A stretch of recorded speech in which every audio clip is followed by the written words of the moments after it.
Grief can be a tricky subject, especially when it involves young people. Author Joanne Levy tackles it very well in her new tween novel, Sorry for Your Loss, which is just out today. And Joanne joins us. Good morning.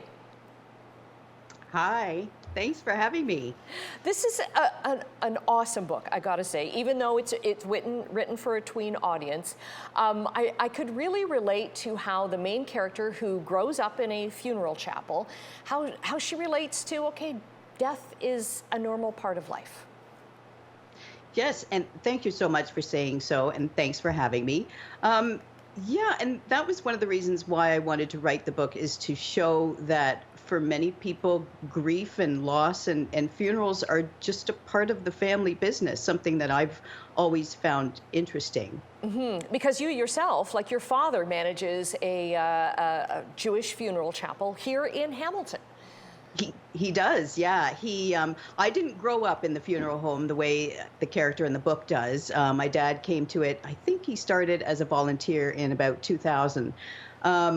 But yeah, I've just always found it interesting, and portraying that family in a funeral home is something that feels close to my heart.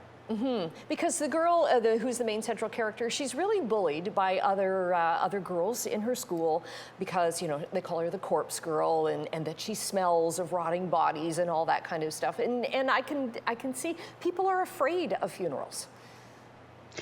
Yeah, people are afraid of death. People are reluctant to talk about their own mortality. I mean, it's safe to talk about zombies and what we see on TV, vampires and stuff. But when it gets down to the nitty gritty, people don't want to think about death in a real serious way. But I think that kids need to talk about and learn about death so that they understand that it is a part of life. And that there's a process to it. And you wrote at the end of the book that this novel was supposed to be something completely different, but then your own mother died. And you were saying that it brought you comfort knowing the process of what happens to a body after death. It really did. And yeah, the book was originally supposed to be a companion novel to my debut, which was about a girl who gets hit by lightning and can then hear ghosts. But it's really a fun and frothy novel. And this was originally supposed to be something like that. But I struggled with the tone of it, and I didn't want to dismiss kids' grief. Any kid that might be reading the book thinking, if I'm not being respectful about their feelings. But I turned a corner when we lost my mom, and I had done the research about the book. And when I got to the funeral home and we were in the back room with my dad, the room that people normally don't go in, I did feel comforted. And looking around the room, I thought, I know what this is and I know what that does.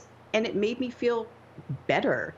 And I realized that not a lot of people have that access. So I wanted to share a little peek into that for other people, especially kids who would almost never see that sort of thing.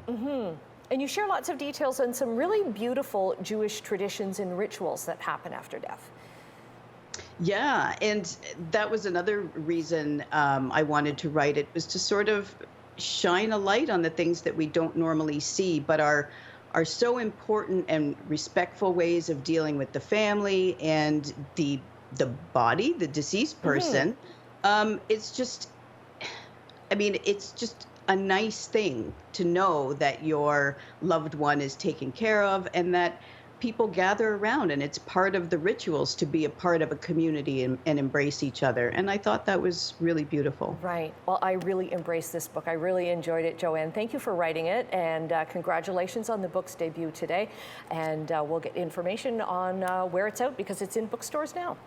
Awesome. Thank you, Annette.